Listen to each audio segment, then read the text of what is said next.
Welcome to the Infowars Nightly News, the most hard-hitting show on television. I'm your host, Rob Dew, and today's date is Monday, July 2nd, 2012, and here's a look at what we have coming up tonight. Tonight, the debt-fueled social welfare state marches in, and the Obama administration spends $3 million to convince us we will all live healthier lives if we just sign up for food stamps. Then, the Olympics whistleblower reveals his identity as he fears for his safety. And Rob Dew talks with Matt Stein, the author of When Technology Fails, because there's never been a better time to be prepared. All that and more coming up next on the Infowars Nightly News.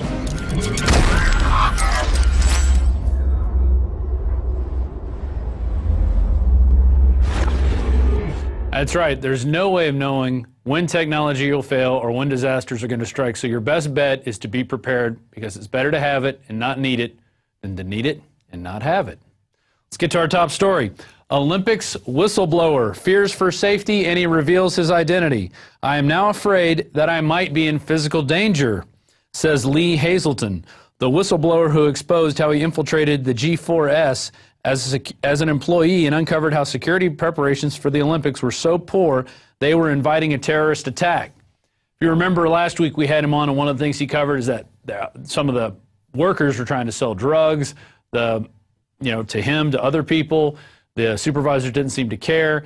They were talking about how they had an evacuation plan for London because of an extreme event that was going to happen, one that would change, I think they said change the face of London. So that interview is on the Alex Jones channel right now, and you can check that out. Or you can go back into the prisonplanet.tv archives if you're a member of prisonplanet.tv, which you should be if you're watching this right now.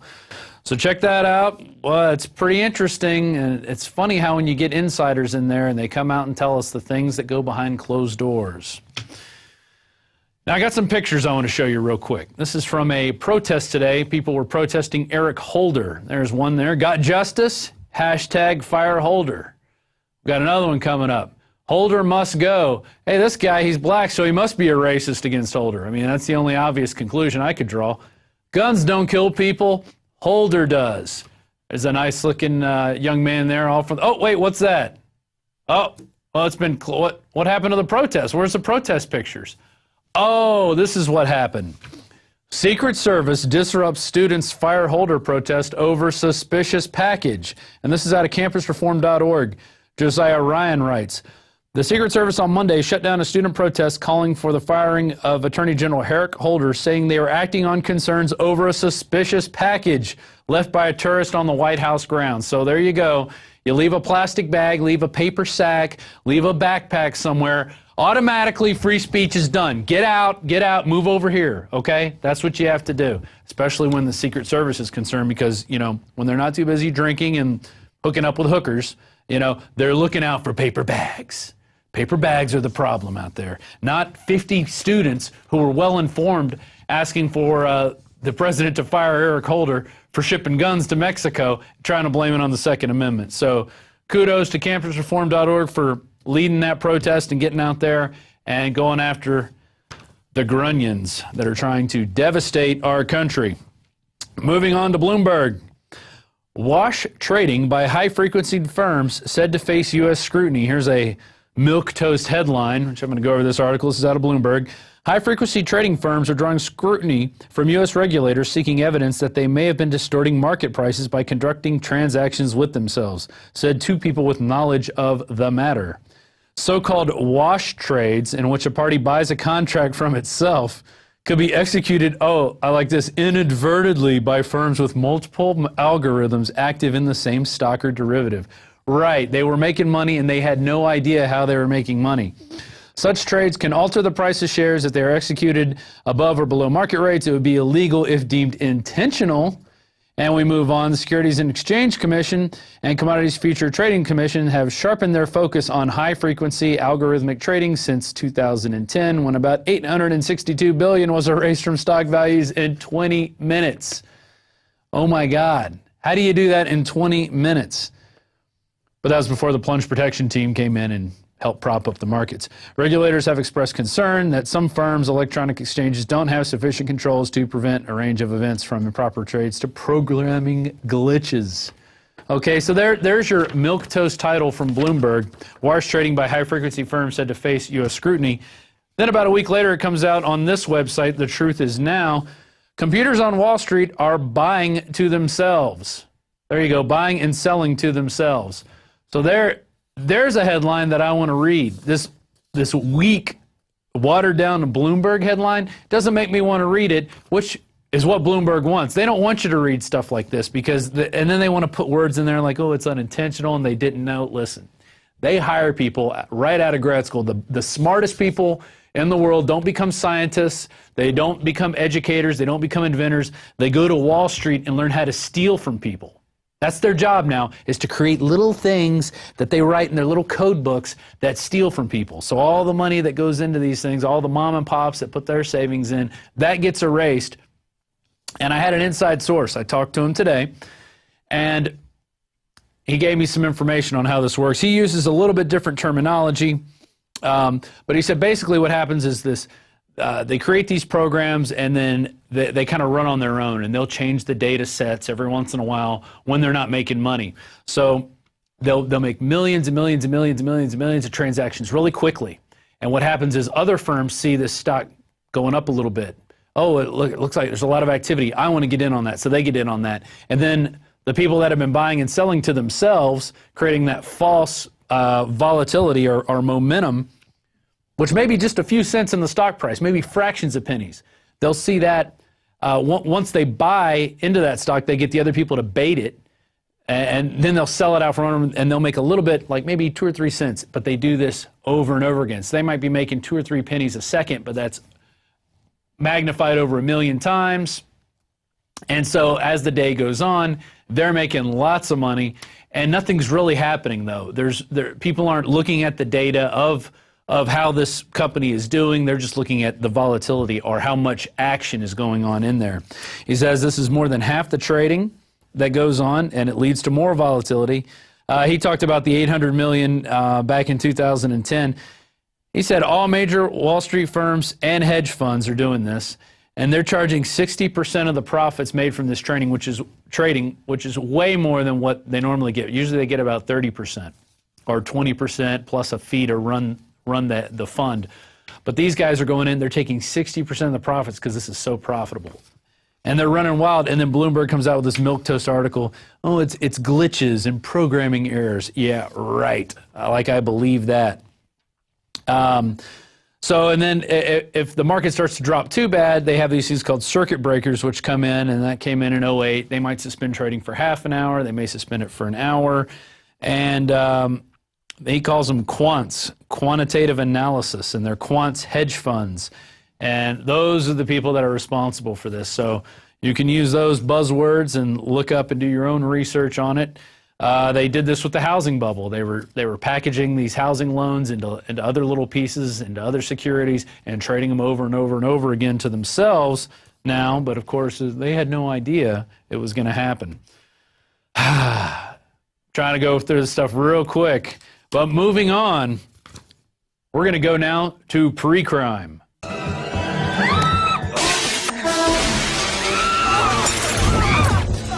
Mr. Marks, by mandate of the District of Columbia Pre-Crime Division, I'm placing you under arrest for the future murder of Sarah Marks and Donald Dubin that was take place today, April 22nd, at 0800 hours 4 minutes. Well, they don't jump through your windows yet for pre-crime. You know, they only jump through your windows if you're growing a little bit of pot, or if you may have missed a payment here or there on your taxes, or at least they'll be doing that soon. But Yahoo News reports, sci-fi policing predicting crime before it occurs. So LAPD is the largest agency to embrace an experiment known as predictive policing, which crunches data to determine where to send officers to thwart would-be thieves and burglars. Time magazine calls it one of the best inventions of 2011. Early successes could serve as a model for other cash-strapped law enforcement agencies, but some legal observers are concerned that it may lead to unlawful stops and searches that violate the Fourth Amendment. No duh. Captain Sean Malinsky said, "We have prevented hundreds and hundreds of people from coming home and seeing their homes robbed." Wow. How did he know these homes were going to be robbed? Well, they have these computers, of course, more computer algorithms that predict hot spots all around the city. And so they send officers out there, and they say they dropped crime about 13%. Well, you know, why can't they use these to go out and go after the guys on Wall Street and predict when they're going to commit crimes? Can't they use these algorithms and tweak them to see when they're going to create the next bubble or when they're going to create the next engineered crash? Can they do that? I mean, I wish they could. But no, they seem to be going after the petty criminal, the guy who's going to break into your house and steal your stereo or your TV or your iPod. You know, not the guy stealing billions and billions of dollars. You won't see the LAPD going after those guys. That's just not in their agenda. Moving on to more police state news, DHS gives UC Berkeley armored personnel carrier. You know, because UC Berkeley, they need one. And this is funny. UCPD spokesperson Lieutenant Eric Tejada justified the purchase by pointing to an event last year when a man reported to be carrying an AK-47 assault rifle, despite the fact that the incident turned out to be a false alarm. There it is. It's a false alarm. So you got this 8-ton vehicle, commonly referred to as a Bearcat, is used by U.S. troops on the battlefield, is often equipped with a rotating roof hatch, powered turrets, gun ports, a battering ram, and weapon system used to remotely engage a target with lethal force. Or in the case of UC Berkeley, a bunch of stupid hippies that are protesting whatever. That's what they're going to go after with this thing. How much did it cost? Oh. Well, the city council accepted a $285,000 grant from Homeland Security to purchase one of the vehicles back in 2007. Oh, no, that was in New Hampshire. I'm sorry. That caused an uproar in a New Hampshire town. How much did it cost this time? Of course, just a $200,000 grant from the Department of Homeland Security, and that's the University of California. So that's where your tax money's going. It's going into pre-crime for petty criminals and giant tanks to take down anybody who may be educated enough to realize that they're being screwed over by the system that they're paying into with their tax money. Moving on. New socialist French nanny state mandates breathalyzers in all cars. A poll released over the weekend reveals that nearly 60% of respondents have yet to install the device. Okay, because they have to get these in there. This new law goes into effect by November 1st, or they face a fine of 11 euros or of around $14. I've got a story for you. Back in college, I used to, I had a friend who was a guitar player, and he lived up on this hill, had a bunch of trailers. And the guy next door to him liked to drink a lot. In fact, he liked to drink so much he got busted for DWI several times, and he actually had one of those devices in his car. And you know how he got around it? He had other people who weren't drinking breathe into it for him so he could start his car. And that's how people are going to get around this. I mean, this is a stupid law. We're going to have, another thing of the nanny state coming in. This is, of course, in France, where they just invited the socialists into their lives to tell them how to live. It's coming to us very soon. Moving on. Obama wants you on food stamps. And this was sent in. I love that graphic there. Liquor, discount cigarettes and beer. We accept food stamps, people. Come on in. It's from Melissa Melton, who was one of the finalists in our reporter contest. The Obama administration recently spent $3 million to convince us that we all live healthier lives if we sign up for food stamps and get our liquor, discount cigarettes, and beer by using them. The U.S. Department of Ag has been running the Supplemental Nutritional Assistance Program, SNAP, propaganda campaign for several months now, primarily aimed at Hispanics, the elderly, and the working poor and the unemployed, which include most of Americans at this point. And they're claiming that food stamps help you eat right. And there's one woman that says, I wonder how she stays so fit. What's her secret? Oh, she eats right, and she uses her food stamps and stays active. It should be noted that the USDA does not station enforcement officers at the grocery store to ensure food stamp recipients' shopping carts are filled with vegetables instead of potato chips. I've got a confession to make. I was on food stamps at one point. When I was in college, I had a little bit of help from my parents, but basically the money that I earned working was what I had to spend, on beer, going out, eating, bills, whatever. That's what I had. I didn't have money to buy CDs back then. And it got bad for a while for about 6 months I was on food stamps. And you know what I spent it on? I spent it on food. I didn't spend it on liquor because back in West Virginia, they didn't let you buy liquor with it. You could only buy food, but now I guess you could buy anything, obviously. This liquor store accepts food stamps. I see them at the gas stations. What are you going to buy nutritional at gas stations, Michelle Obama and Ellen DeGeneres, who were seen dancing up there? Oh, we're going to teach you how to eat right. You know who teaches you how to eat right? Your parents. And if your parents didn't teach you how to eat right, I don't know. It's not much help for you.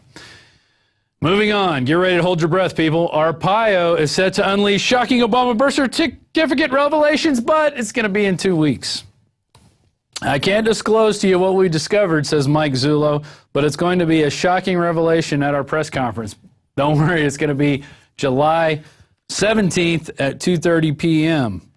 I can't imagine why they would do this, but this whole 2 weeks thing only makes me think of one thing. It'll take 2 weeks. Here's your pomade. 2 weeks? Excuse me? 2 weeks? That don't do me no good. 2 weeks. 2 weeks. Well, ain't this place a geographical oddity? 2 weeks from everywhere. The rebels.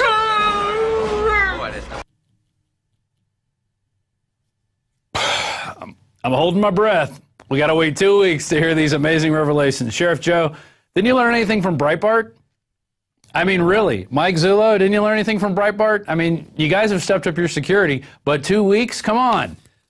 Put this information out now. Even if it's not in perfect font or form or if it's not in a PDF, we don't care. We want to hear it. We need to get it out there. Don't wait, please. I hope this is a ruse and you're going to come out with it tomorrow. Please tell me you're going to do it tomorrow, Sheriff Joe. Well, you know, we may have to wait till July 17th, but we will report on it, whatever he says, even though the mainstream media won't. WorldNet Daily is going to report on it. They're actually going to stream the press conference live. But don't expect the mainstream media to report on it because you got Obamacare now, and you're ready. You're ready for the next thrashing the government's going to give you. Now we're going to move on to a section of Planet Infowars. Actually, Daily Quote. Almost forgot. Brought to you by the President Clinton's Deputy Secretary of State, as quoted in Time, July 20th, 1992. This is Strobe Talbot. In the next century, nations as we know it will become obsolete. All states will recognize a single global authority. National sovereignty wasn't such a great idea after all. Look at that little nerd telling you that national sovereignty isn't a good idea and give up all your rights for global government. And he said that in 1992, and you know, now we're 12 years into the new century, and we have to buy our health care from the insurance companies because you're too stupid to figure out how to take care of yourself unless an insurance company sells you that plan. You have to be on pharmaceuticals, you have to take your vaccines, you have to drink your fluoridated water, and that's the only way you're going to be safe in this government. All right, now we're going to go to a Planet Infowars piece, and this is done with Christy Hightower and Alex Jones. This was actually the first Ask Alex segment, and for some reason it got kind of lost in the cracks of all the media that we produce here, and we're going to go to it now, and then we're going to go to break. We're going to come back with Matthew Stein, a 30-minute interview. Get your pens and papers ready. Lots of tips that we throw at you fast and furious, especially, no pun intended, especially if you're out there in some of these areas that have been affected by the power outages, or if you live in a wildfire area. This could be some information that could save your property, save your life. So that's coming up.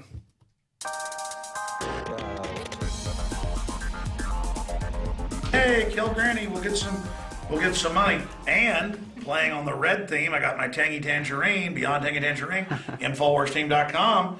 I'm not doing real product placement. They're like, hey, there's cool filters on this camera. Let's do the Rogue one where everything's red but everything else is black and white. And I said, well, what's red here? Okay, this. And then we've got the Beyond Tangy Tangerine right there. Dun, dun, dun, dun. I'll come around on the side table. Awesome. All right, here we go. Thanks. And again, we're setting up some little mini studios around the office as well. Now, come on in here, Lewis. Lewis is also one of the moderators. And so in the future, we're going to have this a little more high-tech for you. But it's important just to churn these videos out. What's up next here? All right, so this is from Catherine. She says, I'm a U.S. expat living in Canada and will be crossing the border into the U.S. this summer. Should I be worried about problems at the border if I've been constantly posting your videos, things about Ron Paul, Agenda 21, Build-A-Burgers, Endgame? I plan to show my Canadian citizenship instead of my U.S. passport. Good idea? Bad idea? Well, you're not really a real expat. I think in the technical sense, if you're just living somewhere else, you have to renounce your citizenship. So I don't think you've renounced your citizenship if you've still got your U.S. passport. Number one, you haven't done anything wrong. And if they give you trouble for your political views, that means they're secret police. Generally, that type of stuff's not in the database yet, though they would like it to be. And they treat everybody like crap coming in. The TSA treats you bad. This is about training you that you're a slave. But the fact that you are scared of them retaliating against you shows that their demonization program, their chilling effect program to make you scared is working. So I think the answer is don't be scared of them. Be scared of not continuing to take action. But no, I don't think you're going to have a problem. Nice. Okay. Well, the next question we have is from JD Infowarrior, and he says, will the banks be allowed to fail and hit rock bottom, or will the U.S. government in its crusade to save these I can't even say that, abominations take the only savings worth left in the American people's hand? Well, that is the plan. I mean, Bernanke's now talking about QE3 that we thought would come earlier this year. But he's like, oh, I really don't want to do QE3, which will further devalue the currency, but I'll do it if you really want me to. You know, maybe, you know, if banks continue to fail. You got big 6 mega banks that own the private Federal Reserve that are pretty much foreign owned. They are busy imploding the European economy and our economy to consolidate it. Just like banks always famously try to take the farm when there's like one payment left. Right. Using technicalities. And so that's what's going on here. Banks, the big mega banks, not your local bank is actually performing a service, but it's engaged in fractional reserve banking as well. For every $1 on deposit, they loan out 10. So it's all just numbers in a machine. It's fractional reserve banking or money changing. You can debate whether that system's good or not. It always ends up getting abused, probably bad. But we know it's bad when 6 mega banks themselves get the lion's share of government bailouts at 0% interest, then leverage it out 10 to 1, and charge you 25, 30% interest on it. And so these are the guys that are trying to wreck our economy so they can pose as heroes and salvage it. But by salvaging it, it's in the old sense of your shipwrecks on the coast, and under old common law, that means anybody who lives there locally could cut your ship up and basically rob it. In fact, look up the wreckers in history. They would put up fake lighthouses and then have ships wreck and then loot them. But that's basically what's happening there. Bottom line, this globalist system of inflation helps the ultra-rich, hurts the working class and middle class. So it's another form of hidden taxation brought to you by the New World Order. Man. All right, good education here. Macropode asks you, I'm wondering, what would you say to Obama if you had the chance to talk to him today? I would tell Obama that I know that he basically just reads off a teleprompter, and that he's just a Harvard lawyer, and that I understand he's a puppet. And those aren't meant as insults. I would say I understand that you were picked and selective because you're pliable, you're well-spoken, and you're meant to be a front. But you're signing on to eugenics, you're signing on to totally wicked world government, and you need to understand that in the final equation you will be judged for what you're doing, if not in this life, in the next plane of existence. And I would challenge him, if he had any humanity left, to not be part of this New World Order system. I mean, I'd tell him like they live. I can see. And I see you. I mean, what does it mean to go to these big dinners? I would say to him, I bet when you were climbing the social ladder as a foundation front, that you wanted to attain success and you wanted the goal. Now you're the president. Now you see that it's all just a bunch of bull. A lot of people, when they actually do finally get power, realize, well, this is no big deal. There isn't some magic cloud 9 you get to where everything gets great. Yeah. And so I tell him, be like JFK. Actually try to do things, and even if you get killed in the process, so what? At least you've got some humanity. But somebody like Obama, I mean, they vetted him up one side and down the other. I might even hold my breath. Unless it was in public, and then as a prop, because that's all Obama is, as a prop, I would say things to him to then get people out there to actually ask themselves that question. But I think Obama's a dead end. Well, Weedtastic asks you, Alex, will you protest at the Occupy Kimball Castle? Have you heard of it? It's a top 100 Illuminati banksters meeting for the Satanic ceremony in Colorado, supposedly June 21st. You know, people once told me about Bohemian Grove like 17 years ago. I didn't believe in it. Mm-hmm. So will you look into that for me? Yeah, absolutely. Because I think I've heard of that castle, but I don't know about that stuff. So I know the globalists have got lots of other meeting places and weirdness they engage in, not just Bilderberg. Yeah. Okay, Patrick asks, Alex, I really like it when you show the lighter side of the world, such as its infinite beauty and the good that people do. Could you maybe dedicate a show to this idea? Or maybe do more videos of this? I think people would appreciate this and not constant doom and gloom.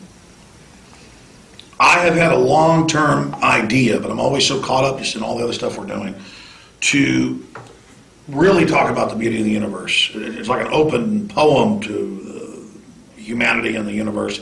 Instead of just saying, look at the detail of the eye, or look at a beautiful planet we're on going through space and the stars and the sunrise and sunset, little fish in a pond swimming around.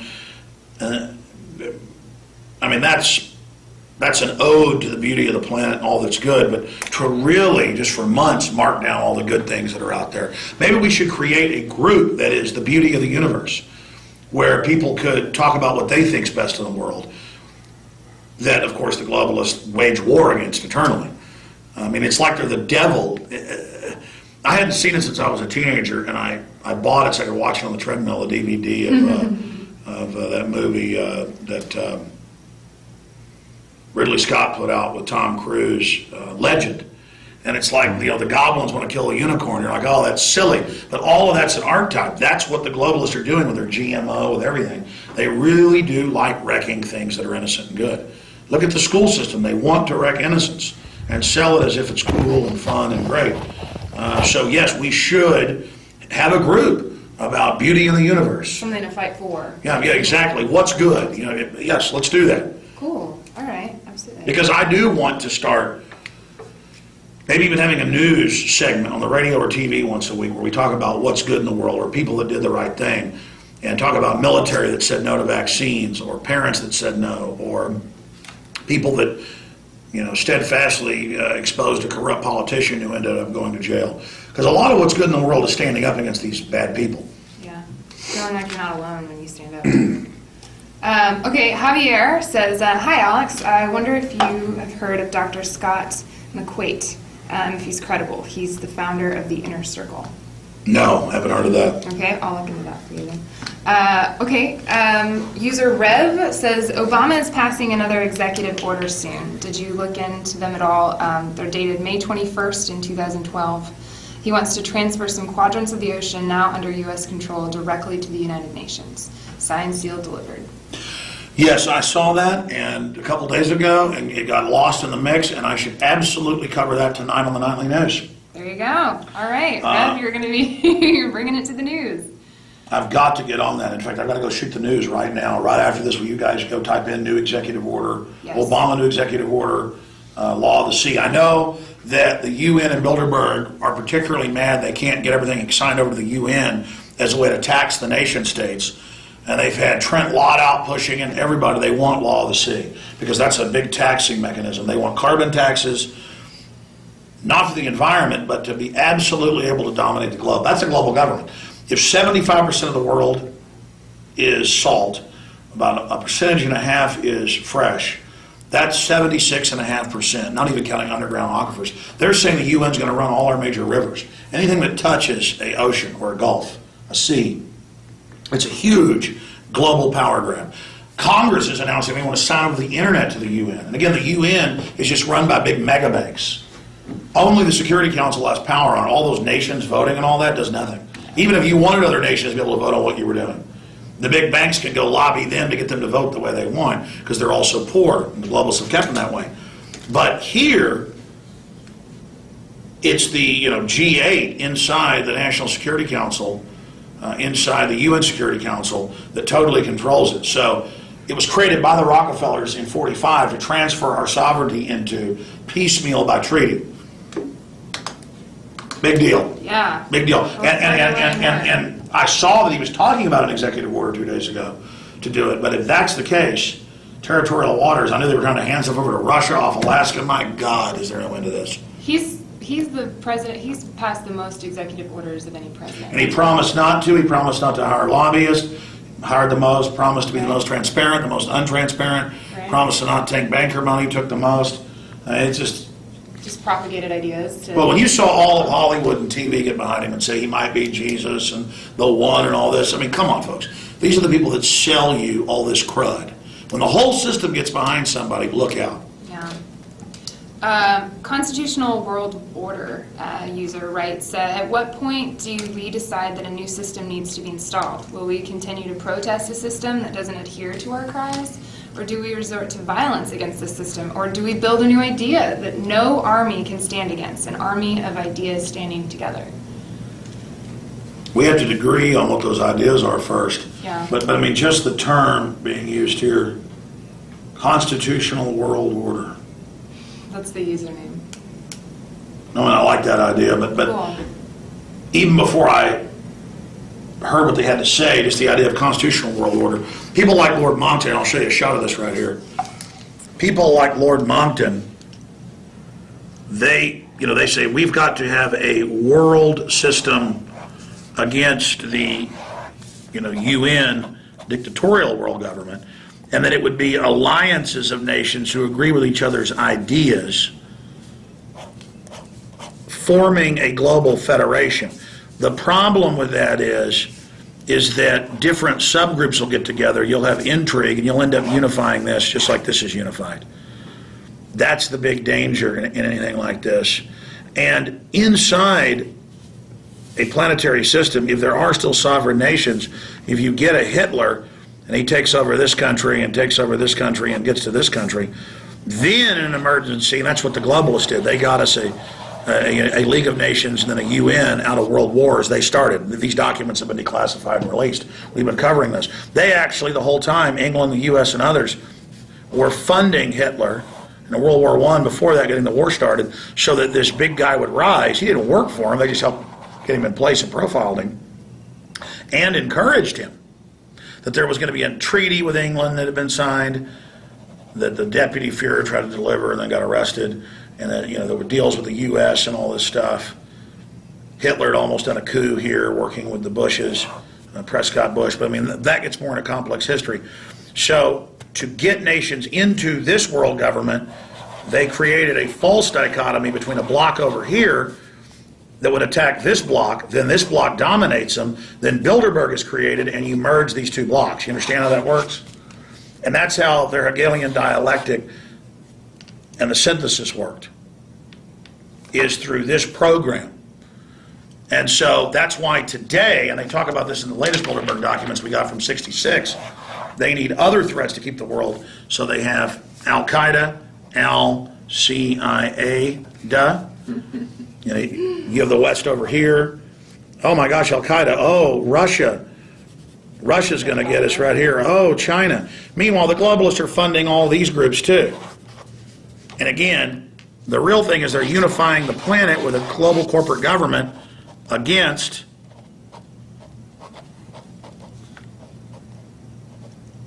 not very good, but against this. You understand? It's full spectrum dominance. They'll play all the different parts off against each other because they're going after the whole. You're like, well, it doesn't make sense. Why are they funding Al-Qaeda if they're fighting them? They have to have Al-Qaeda in an area if they're going to have an excuse to come take it over. Or if they're going to have an excuse to have the TSA come after you within the homeland. Okay, draw good for the United States. Anyways, there it is. All right, so I hope that answers that question. What was his original question? I don't remember now. At what point do you decide that this new system needs to be taken down and a new one needs to be put up?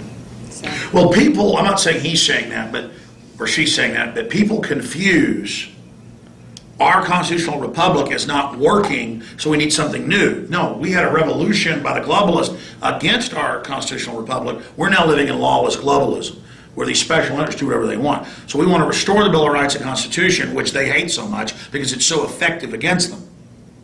That's the answer. Okay, what else is going on here? Sin Uyghur from the Young Turks has on record spoke out against the bill Obama signed to detain Americans. Is he finally waking up or pulling a Glenn Beck trick? I forget how you really pronounce his name. You pronounce it wrong. I can't pronounce it. Okay, yeah, It's like Sink Uyghur or something. No, I mean, that guy works over there with Al Gore. Al Gore's always wanted tyranny. I really think he's naive. I mean, he left MSNBC because he wouldn't be under their control. So I don't think he's a terrible guy, but he doesn't understand he'd have a bigger audience not even being on current TV. I'm sure he gets paid money or something. I mean, it has no audience. See, that's why they want to censor the internet now. Yeah. Because Scary. MSNBC has almost no audience. I mean, my little show is bigger than them. Just in Alexa or Google Analytics. Just my radio show is much bigger than MSNBC. I mean, their whole network combined, yeah, but they probably make 50 times the money we do, which is not even our goal, but if we had that money, we could be a lot bigger and effectively challenge them. That's why they know now that they're in trouble, so they're trying to come in with internet censorship and the rest of them. And I don't want to just sit here and say bad things about the Young Turk guy. It's just that, one time I said in a video, I'm bigger than the Young Turks. And he took one YouTube channel and said, no, I'm bigger than you. And he didn't take all of our channels, and he didn't take our web ratings on Alexa. He didn't take XM, the satellites, all that stuff. Whereas really, well, if you go to Google Analytics, I don't have it here in front of me, but I'm going to pull up the actual data in my mind. I mean, here's Young Turks, and here's Infowars. I mean, our total traffic on Google's like this. They're just flatlined down here. They're not even, it's not even a debate. And then he made a big joke out of it, like I was going, hey, I'm bigger and better than you. No, that's not what it was even about. I was talking about how there's mainstream media that now, just like Time or Newsweek has the Daily Beast, they're trying to act like they're alternative now. And so I'm saying that's what the Young Turks are, is they're just the system trying to take something that is alternative media, they were alternative media, and bringing it in but trying to control it. Manipulate. Yeah. Exactly. So I was pointing out that this is the establishment trying to take on alternative media colorations. Even though you come from a leftist perspective, you were alternative media. And I was saying, you figured that out, so you left MSNBC, but you jumped right back in to Al Gore trying to talk like the alternative. And again, it's not like I have all the answers either. In fact, it's one of their questions. I shouldn't even have got off into it. But anyways. And the last question brought to you by Rembrandt 10. Hi Alex, I'm 23, living in Ontario, Canada, and I have no job and I'm feeling vulnerable to the New World Order tactics. My question is it safe to be taking materials that address themselves being about Catholicism, Freemasonry, from my public library? Driving down the road is not safe. Everything kills you. What's not safe is that people think they're being watched, and that's why the system has said, yeah, we're watching what you check out. Yeah, we go to Borders and Barnes and Nobles, the government says, and get a list of what you're buying. That's why they always want your info, even if you're paying cash. So we're in that tyranny. I fought all this data mining before it was ubiquitous, before it was in place across the board, because I knew it was criminal and a sign of tyranny. But now that it's all in place and the CIA director says they're watching us and listening to us without warrants, don't let it intimidate you. Let it be information you use to expose the fact that they're lawless and criminal. It's that simple. So don't let these people intimidate you. But yeah, if you're getting things out of there about Catholicism or about Freemasonry, more and more they want the systems digitized so they know what you're reading.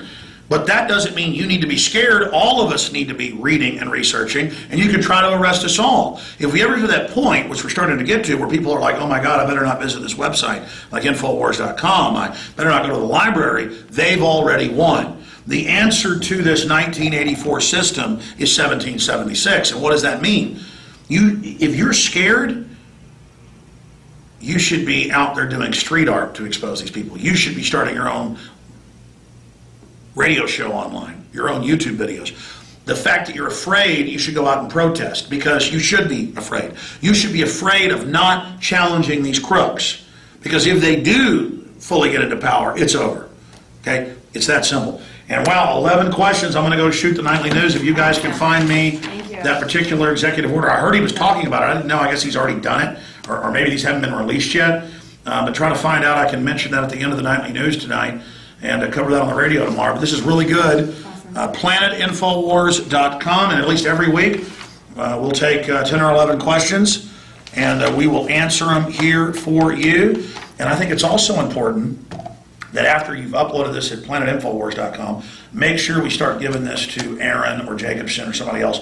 We need to start posting these on the YouTube channel too. Cool, absolutely. And they can put a Planet Infowars bug on there. So folks watching out there, want to ask me questions? Go get a free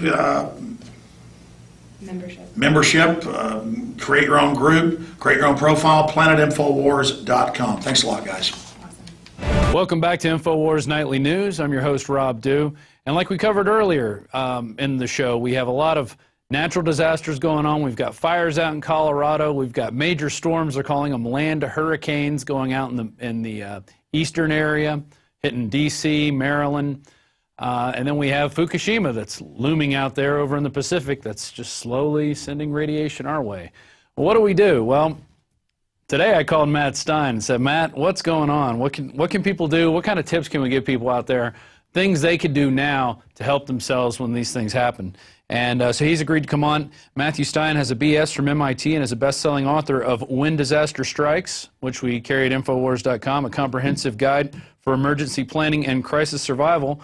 We also carry When Technology Fails, his other book, which is a little bit bigger than When Disaster Strikes. I'm sure it's chock full with all kinds of stuff. When writing, and there's When Technology Fails, and that is a manual for self-reliance, sustainability, and surviving the long emergency, stuff we've been talking about here for a long time. When writing When Disaster Strikes, Stein spent months researching EMP, solar storms, nuclear issues, and including many hours of interviews with top scientists and experts who have urged Stein to take these startling conclusions to the public's attention. It can happen at any time, and as the people of D.C. know, it's happening to them right now. So we turn now to Matthew Stein. Sir, how's it going today? Oh, it's actually going quite nice in my part of the country right now. Excellent. So, what part of the country are you in? Your Pacific time. I live near Lake Tahoe on the border of California, Nevada, and the High Sierra Mountains. So it's beautiful. Summers in Tahoe are about as good as it gets unless the fires start blowing through, and then it gets really nasty. And so far, we're avoiding them this year. Knock on wood. Well, let's go right into fires, because we've had most of Colorado is on fire at this point. They put out about half of these that are going on. And earlier we were talking about things that people can do just to, help not fireproof their home, but prevent some of the damage. As you mentioned, sometimes there'll be a house that's totally burnt to the ground, and right next to them, that house wasn't burnt. So what were those people doing that you could share with the rest of us? Okay, well, the very first thing that most people are aware of is what's called defensible space. And that's making sure that you get anything with fuel that might bring a fire into your house as far away from your house as possible. So get rid of the tall grass, brush, trim, limb the trees up like 20, 30 feet up the trees if you're in a fire zone. Then the things you can do is kind of notch it up. Like there was a big fire in Laguna Beach in 1993 in Southern California, and the firestorm was really severe there, much like what you're seeing in Colorado. And in that situation, the average home, whether you've got defensible space or not, is gonna incinerate. But there were a few homes that were so fire resistant that the firestorm went right over the top of them and around them and didn't burn them up. And so you can kind of sort of start at the bottom and work up in your own home, and to make them super fire resistant to survive a major firestorm, that's tough, but you can take it up in grades and improve your chances of surviving. So one of the first things you can do, like say there's a fire that's actually coming, or you're really worried that it's severe fire danger.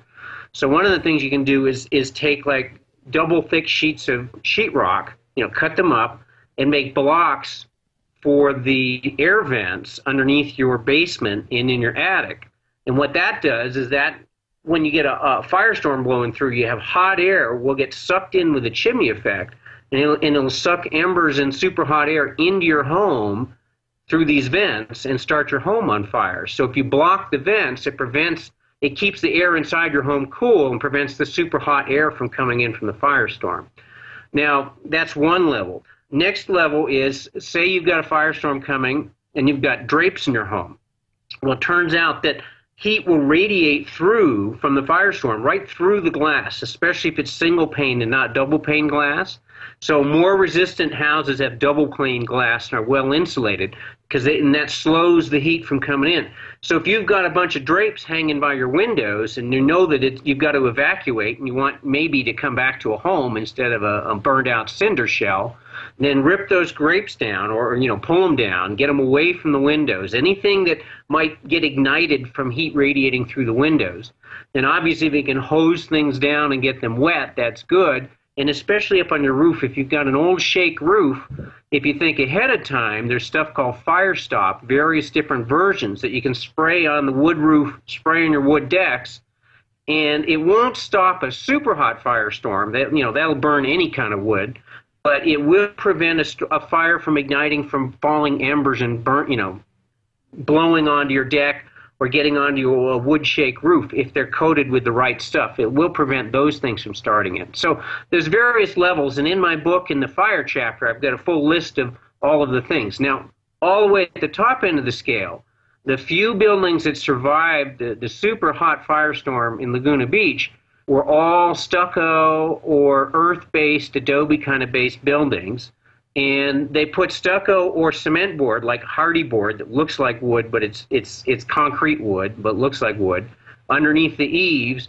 And they put a layer of stucco or cement board underneath the decks, and you can put a fiberglass called, polymer coat that I give the specific name for in the book, don't remember off the top of my head, that's very fire resistant on top of the decks. Or nowadays, if you're building a new deck, you build it out of Class A fire resistant materials that won't burn, that are really, really good. They're a polymer with fly ash in them by a deck company. I've forgotten the name of that too off the top of my head. So those are some different things you can do. But what you really need to be worried about, like if a firestorm is coming, you got to use judgment, because it's much better to be cautious and leave than not. And if you got a minute, I'll give you the story of my friends in Australia in the Black Saturday fire. I mean, that was, they looked out their house on a Saturday morning in 2008, I believe, 2009, and it was 117 degrees outside. Now, that's blistering hot. And there was an extreme fire danger, but there was no warnings. And they just looked outside and they saw a big column of smoke. So they threw their computers, some critical files, a couple of bicycles, and a few clothes into their car, and they left. Now, this home was an adobe home with a metal roof that many people would consider to be very fire resistant. And they might say, well, I'm going to stay and fight it out because I've got this really fire resistant home. Well, these people got in their car because they knew they had a forest around them, and that if there was a severe firestorm coming through, that their home may not survive, even though it was adobe with a metal roof. So they went to some friend's home that had a more defendable space, that was no forest around them, just tall grass, and they had a pond, and they had fire pumps, and they had a bulldozer, and they had all those kinds of things. And they fought the fire at their friend's home, and it was pretty severe. They had a 10-foot, 15-foot tall wall of fire coming up, but with their equipment and just being grass, they were able to hold it at bay. But when they came back to their home, they found that all of the bicycle repair shop tools were molten, and the home was totally gone, and there was only 3 adobe walls left standing, and outside of that, there wasn't a shred left of their home. So this is where you got to use smarts, because 173 people died, in entire towns were incinerated around theirs in that tragic day. And there was entire families found incinerated in their cars when they were trapped trying to escape. So you really got to use good sense and good judgment in a situation like this. Well, and especially when you have valleys and ridges, and if you're on a ridgeline, the fire's below you, that's the worst place to be, because that fire is coming up at you, and it'll come up at you quick. It really fast. And, fires, we had 60-mile-an-hour winds in the fires in Colorado recently, and we had a firestorm near our house with high winds back about 12, 15 years ago. Started about 1.5 miles downwind, and luckily the wind stayed the dominant direction and blew it away from us. but there was no stopping it. It closed the freeway 2 or 3 times. There was absolutely no way of stopping that firestorm. Anything in front of it, you know, they'd saved a few buildings and some others went, and luckily mostly it went up a mountainside and they were able to stop at the top of the mountain before it went down and burned out Reno. But it was severe, and it lasted for, I don't know, two weeks before it burned itself out on the ridge. And they kept it from blowing over the ridgetop down to Reno. So, yeah, it can go faster than you can drive in these firestorms. And a very serious, very scary situation if you've ever been near one. Well, you know, you talked about getting out, and, you know, they threw some bikes, they threw their computers in. And you mentioned that in a press release you sent out today of the things you should grab when you're going to get going, when you have to make that time. You called it, let me see, let me grab this here. Evacuate their home. My life in a box. I like how you title it that way. Your life in a box. These are the things you need to have. You know, if nothing else, you're going to grab that in your grab-and-go bag. You know, what should people put inside their life in a box? Okay, My Life in a Box has your critical documents to put your life back together in case you really lose everything. So you've got copies, maybe alien cards, birth certificates. You have the stock certificates, you have all of your insurance documents. Think of all of those important things where you'd say, man, I am really in trouble if I lost all of those. And in fact, it's a good idea to make copies of those and send them to someone in like a far-off place of the country. And some people put them in safety deposit box copies, and that's a good idea too. But think about where you live. If you're in an area where maybe you and your bank would get burned in the same thing or fall down in the same earthquake or the same hurricane might take you down, it's a really good idea to get them off-site and also to have them ready so you can just pick up that box and go. Now, these aren't things like food, water, shelter. These are items that help you put your life back together or get things going again. Because, you know, realize if you got a local bank, maybe the bank's burned out too or gone in that earthquake or you know, there's been an EMP or something even larger than that. And having hard copies on hand could make the difference between your information totally gone and being able to retrieve it. Right, and then let's talk. Earlier, I saw you had your backpack with the. It was like your grab-and-go bag, and you also had the blue tote. Let's. Why don't you pick that up and show it to everybody? Okay. And also describe the things that need to go in that. So here's the blue tote, and then here's my go bag. So with the go bag, see, I live in earthquake and wildfire country. Yeah. And so if this time of year an earthquake happened out here where I am, what happens? Well, earthquake busts water lines, it busts the gas lines, you know, water heaters and things fall over and fires break out, and then all of a sudden I've got bridges are down and there's a firestorm blowing my way. If it starts upwind from me, it's going to come my way. And nobody's going to be able to fight it because they can't get over the bridges, and you know it'll be so widespread. So I have to plan on the possibility of evacuating on foot with my bag, or you know, preferably I go in my four-wheel drive truck and I pick up my trailer and everything's great, and I've got my little home on wheels with a solar panel and all that. I just can't necessarily count on that happening. So some of the items I have, like one of my most important items, is water. You know, because you can live, most of us can get by for 3 weeks to a month without food. You may not like it, you certainly wouldn't feel good, and you wouldn't be happy about it, but you could do it. But in hot weather like we're in right now, if you have to be physically active, like physically evacuate, you could be in trouble and could start dying in a single day. And certainly in 3 days, people start to die without water if they have to be physically active in warm weather. So I have, you know, let's face it, if you're on your own, you can only carry so much water in your back. And so you're going to be drinking out of the duck ponds and the local ditches and the local creeks if that's all you got. So this is a backcountry water filter, kind of like a backcountry standard by Mountain Safety Research, MSR. And it's field serviceable, and people take them to Nepal and Tibet and India and the third world all over. And basically you can take this tip and stick it into your local ditch, and it's got a pre-filter on the tip, and then inside this there's a carbon cartridge with a ceramic outside that's field serviceable. So if it plugs up, you can scrub it with a little pot scrubber and it'll take the outer layer off and you're back in business again. So I like things that are field serviceable that you can maintain, you know, outside and get them going again. If they break, they're really simple to take apart with no tools, all that. So Katadyn makes a great one. MSR makes a great one. People like the Berkey filters. There's a lot of high-quality filters on there. I like to go with the backcountry standards.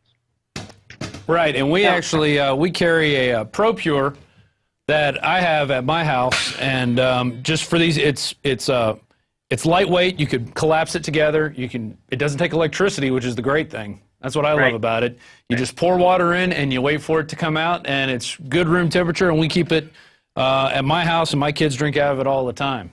But it's ready to go in case we have to get out. It's, you know, we grab it and we go. And you know, that's one of the things people need to do. I also wanted to add another thing. If you have a fire coming, you want to cut off the gas to your house. That's probably one of the most important things you could do, because if you have fires or earthquakes, you're going to have those things break. And then that's the quickest way for your house to go up. I remember seeing that in San Francisco. You know, why is that house burning? Well, they must have not shut off their gas. And then you see a giant flame shooting up where their gas main was. And that just is, you're asking for it to come out there.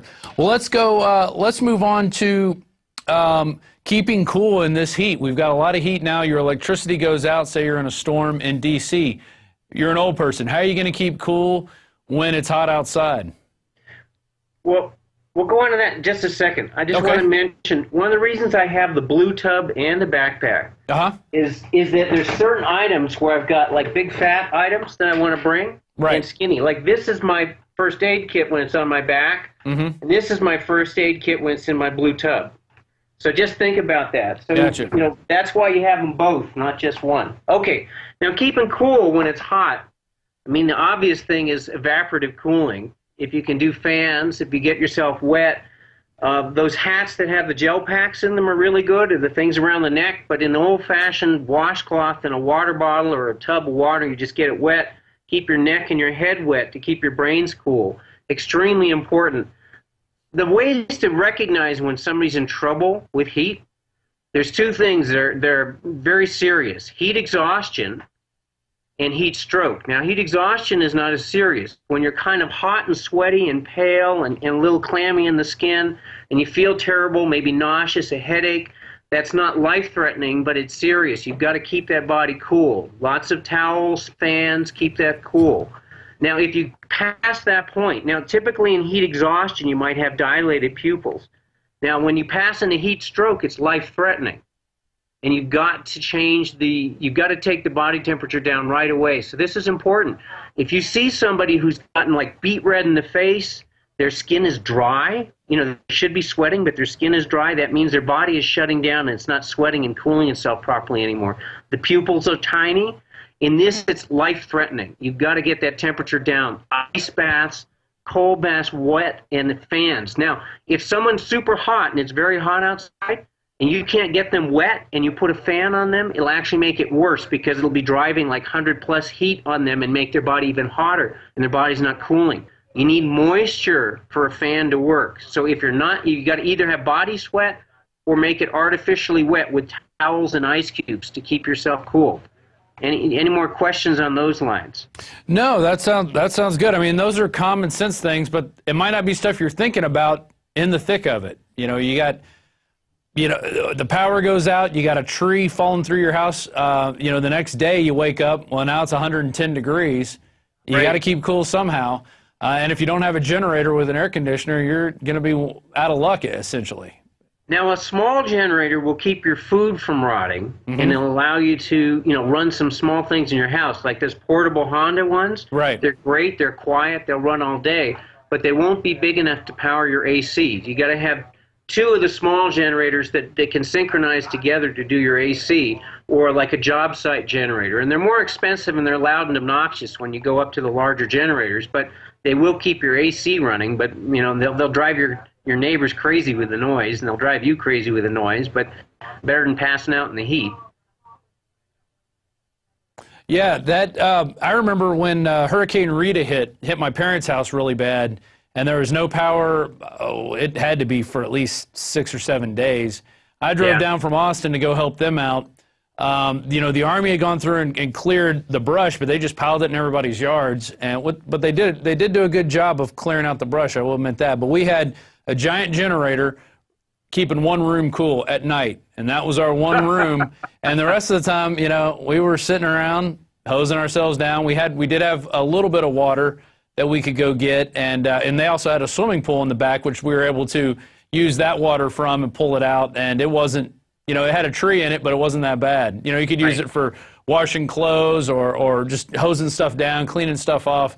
You know, we didn't drink it because we had plenty of bottled water. It wasn't as bad, but I really feel bad for these people in D.C. who are probably not used to living in the lap of luxury without electricity, so it's not good. Without AC. Yeah. Now, other thing you can do to keep some of your food from spoiling, if you have no generator and you have no power, you have no generator to keep your refrigerator going, you can, the old style refrigerators in the summer would take burlap bags and they'd, you know, punch like a little tiny hole in a bottle upside down. It's chicken feeder principle. So it would kind of dribble onto the bag and let water into it slowly to keep it moist. And that will keep your stuff, you know, 10, 20, 30 degrees cooler, depending on how dry the air is and how hot it is outside than the ambient. So it won't keep it cold like a refrigerator, but it'll help it to spoil less quickly. Does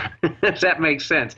And you know, it's better than nothing, but it certainly, your food will still rot without a refrigerator after a little while. And that's where having stored food that doesn't require refrigeration is so important, to have that on hand. Yeah, and at Infowars, we actually have a 72-hour grab-and-go bag, which does have the things you need to cook it, to, you know, obviously you're going to need to add water, but in a bag that you could grab. You never know when that emergency is going to strike, and that's the thing. It's better to be prepared and not need it than need it and not have it. Sure, it's like car insurance. Nobody goes down the road saying, I want to get in a head-on collision today because I got insurance. It's like, no, you know, you hope you never need to use the insurance, and nobody's upset when they don't get to use that insurance. And it's the same way with your prep stuff is, you know, don't be upset. Be happy if you don't ever have to use it. But I think in our modern world, chances are pretty much everybody who preps is going to have to use it one of these days, and everybody who doesn't prep is going to be really sorry one of these days. That's true. One thing I'd like to add to your car insurance analogy, you can't eat your car insurance. No, that's true. If you lose your job, you can't eat your car insurance, but you can eat your emergency prep food. That is totally correct. There you go. So going back to, have you been keeping up to date with what's going on in Fukushima? I have been watching it. I haven't watched it much recently, but I do know that there's roughly 50 Chernobyls worth of fuel in the spent fuel ponds. Mm-hmm. And it's about a 3-year engineering project to develop the robots to begin to dismantle the spent fuel ponds, because they don't have robots that can handle that level of radiation to go in there right now.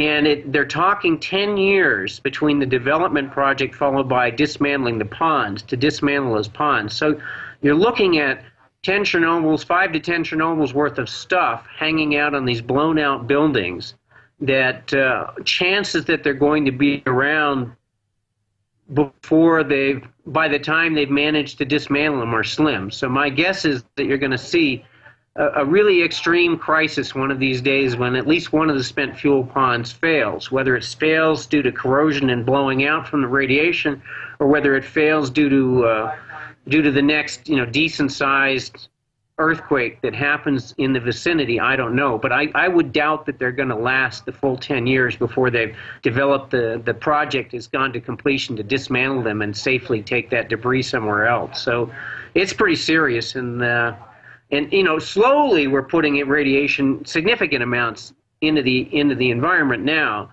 But when those fuel ponds fail, you're going to see an escalated crisis. And some people say, well, that's the time to move to the southern hemisphere. But I honestly think that they'll have no choice but to do like what they did with the Chernobyl 200, where they sacrifice a bunch of lives and people give their lives for Japan, and they encase them in concrete and dirt and steel. But you know, you'll never know until it happens how that plays out. Well, and they obviously weren't prepared for that situation. They were storing the spent fuel rods on top of the reactor, which was, I can't even imagine why they were doing that. We do that too. You know, we do that too, exactly. Yeah. And we do that too because we never came up with a plan to dispose of it properly. And we let these fake funded leftists, you know, say, we don't want the fuel rods over here, we don't want them in this mountain. Well, they got to go somewhere, period. Or you stop doing nuclear power, you know, and I don't ever see them clamoring about that. I always see them talking about coal power, never about nuclear power. People clamor about getting rid of nuclear power. It's just that it's been, you know, everything was really great until Chernobyl and 3 Mile Island, and then it was like, okay, now we fixed it, and then nothing else happened, and then Fukushima happened. So I think people's faith that those engineers are going to figure out a permanent long-term solution are pretty slim. And in Finland, they have it's like From Here to Eternity or something is the name of the movie, but they have an amazing clip of a 3-generation-long building project. In other words, the guy working on it today, his parents' generation started the project, and his kids' generation will finish the project, and it's to provide a permanent repository that will last 100,000 years, because that's how long this stuff is deadly for. Yeah. And so, I mean, imagine building a structure to last 100,000 years. I mean, the pyramids, the Great Pyramid is like, what, 4,000 years old, 4,500 years old? And this is a 100,000-year project to store this stuff. So I think that anyone who says it's a long-term solution is like got their head up, you know where. And there are other solutions. There's real cold fusion coming online. Mm-hmm. There's real demonstrations. There's a variety of alternatives as well as renewables. So if we would just put the kind of money into developing those that we put into developing the current fossil fuels and nuclear, then we could get off of this crazy path and stop killing the planet and stop poisoning the world for generations to come. You know, only a leftist, whatever. And another word on that. I think when they came out with nuclear power, they were looking at 2 different types. There was a thorazine-based, I believe that's the type, and there's the type we use, which creates lots of DU that they get to put into the weapons. So I think military brass prevailed on that, and we got our endless supply of DU to pollute the rest of the world, in addition to create a nuclear power solution that isn't viable and is disgusting and leaves us with a lot of crap that we don't know what to do with. Essentially, we don't know what to do with it. Yeah, there is thorium, and apparently... Thorium, that's what it was. Yeah, the first reactor at Indian Point, north of New York City, started out as thorium. Mm-hmm. And it had its own sets of problems. Now, it didn't have the problem of, you know, it is a more plentiful source of fuel by a long shot, and not nearly as deadly, and it doesn't produce any weapons-grade material. So the no weapons-grade material is one reason why it was axed. But apparently it's got a significant set of problems also, and it's not all perfect like the thorium advocates tell you. Right. But the cold fusion stuff, or maybe it's transmutation, maybe it's cold fusion, something is going on there. There's a number of demo units out now that are showing on a small scale, and there's some large people who are trying to build up, you know, Andrea Rossi in Italy and Decathlon in Greece. So there's a lot of projects, and I think it's just a matter of a few years before somebody's got a very scalable technology that kind of takes off and takes over the world energy thing. So it's like but if you're one of those guys, and I know 2 of them, they're having a hell of a time getting funding for it. Yeah. Who wants to fund their own demise? You know, these guys who could fund this stuff are the ones who are invested in the system now. That's right. The part of the problem is the 1% that both in the corporations and in the people that got to the top got there by the old system that's taken the planet down. So the question then becomes, how do the 1% finally realize it's in their own best interest to slit their throats in one sense and go this new direction? So it's pretty tough. It's like, it'll be very entertaining to see how this drama plays out. Do we destroy planet Earth, or do we save it, or is it somewhere in between, or do we get ourselves knocked really, really, really badly, and then finally empower the people in the power to make the major changes to prevent collapsing the world as we know it? And most of the people I talk to, I call them the optimistic doomers, seem to be in that category. Actually, in the last year, it's flipped. It used to be 2 out of 3 were optimistic doomers. 1 out of 3 thought we were over the tipping point and we were going to crash the system no matter what. The last year or 2, it's kind of flipped. Now it's like 2 out of 3 say we're past the tipping point, and we're going to crash no matter what. And that includes people in the left, right, and center. That's not just lefties. That's like all the full spectrum of America seems to be feeling that way now, at least the ones I talk to. And so it's interesting times we live in, and if you don't have your grab-and-go kit ready and you don't have at least some basics, then shame on you. Well, and I would recommend a couple things for that. We have these, they're little cards. They're called rad stickers, and they basically point out, if you're in an area with radiation, you wear these on your body. We'll get a shot of that here overhead. And we also have ThyroSafe, which is potassium iodide tablets. Let's talk a little bit about potassium iodide. It's not something you want to start taking now. It's something you only want to start taking if you know you have radiation coming at you. What can you tell us about potassium iodide? Well, potassium iodide is actually, you carry something else that's a broader band thing than the potassium iodide. You are also stocking modophyllin on your store now. There it is. I was just about to bring that up. And the potassium iodide basically, see, when around Chernobyl, the Chernobyl necklace is like everywhere. And that's thyroid tumors. Mm-hmm. And in the Pacific Islanders who are downwind from the Bikini Atoll and the U.S., open air tests, and to a lesser degree, the people in Utah, downwind from the Nevada test site, it's like they never blew it off when it was headed towards lots of people like Vegas. They only blew it off when it headed out in the, those poor people in the smaller towns out there in southern Utah. And so the Chernobyl necklace is when the radioactive heavy metals go into the body in the iodine, and the iodine is used by the thyroid gland, and then it lodges in there, and it leads to tumors and cancers over time. So when you take potassium iodide, you're saturating your body with non-radioactive iodine so that the body doesn't tend to suck in the iodine. But it's not really getting rid of the poison that much out of your body. It's preventing it's giving you enough iodine so you're not sucking in the iodine, but it's not preventing you from getting like the strontiums and the cesiums in the body and the uraniums and the plutoniums, but it is protecting you from radioactive iodine to a large degree. Now, the other material you've got, the modophyllin, that's a kelp extract where they've made it very bioavailable. See, if you and I go out and eat kelp, well, we're not ocean-going animals, so our body's not designed to digest kelp. But when it's processed properly, then you get all of this bioactive iodine, and you have other active ingredients in the kelp that help to bond to the radioactive heavy metals in your body and actually help the body dump it. It's called chelation, and it bonds to the metals and it dumps it out through your urine and through your feces. So the modophyllin actually gives you much broader protection than the potassium iodide does. And it helps you protect you against all of the metals. Now, nothing's perfect. Obviously perfect is like not ingesting any radioactive material yourself, either breathing it in or coming in through your food or water. That's perfect. But, we don't live in a perfect world. So I'm taking 4 capsules of the modophyllin every day, and I will as long as I live, provided I have access to it. Well, it says here 40 pounds of raw seaweed is needed to make 1 pound of modophyllin. So, it really is. They really are, processing that to get it as concentrated as possible. And there's some guys here that are taking it, and they actually told me before I came on the air, they said, our hair and fingernails are growing a lot faster than they did before. That's one thing they noticed.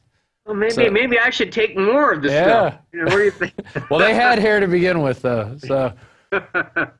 Yeah, it's got a lot of bioactive compounds in there, trace metals trace minerals and elements from the kelp and seaweed.